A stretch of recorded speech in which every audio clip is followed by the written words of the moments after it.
بسم اللہ الرحمن الرحیم۔ ایک بزرگ سے سوال کیا گیا کہ بتائیں حضرت عائشہ صدیقہ رضی اللہ تعالیٰ عنہا افضل ہیں یا حضرت فاطمہ رضی اللہ تعالیٰ عنہا؟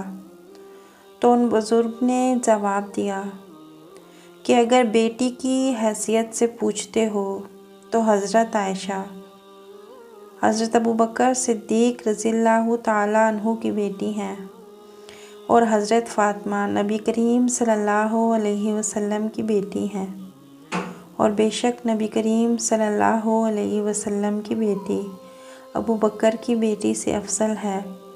لیکن اگر تم بیوی کی حیثیت سے پوچھتے ہو تو حضرت فاطمہ حضرت علی کی بیوی ہیں، اور حضرت عائشہ آپ صلی اللہ علیہ وسلم کی بیوی، اور بے شک نبی کی بیوی حضرت علی کی بیوی سے افضل ہوئی۔ خلاصہ یہ ہے کہ حضرت عائشہ کا اپنا مقام ہے اور حضرت فاطمہ کا اپنا مقام۔ ہمیں تو بس ان کی اتباع کا حکم ہے، باقی بحث و مباحثے میں پڑنے کی ضرورت نہیں ہے۔ صحابہ نبی کے دور والے ہیں، اہل بیت نبی کے گھر والے ہیں۔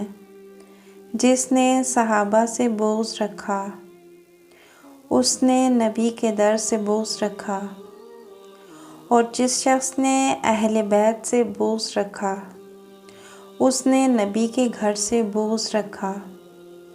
نبی کے گھر سے بغض رکھا، اور بغض جیسی عادات ایک مسلمان کی نہیں ہو سکتی، اس لیے مسلمان کو ایسی عادات سے دور رہنا چاہیے۔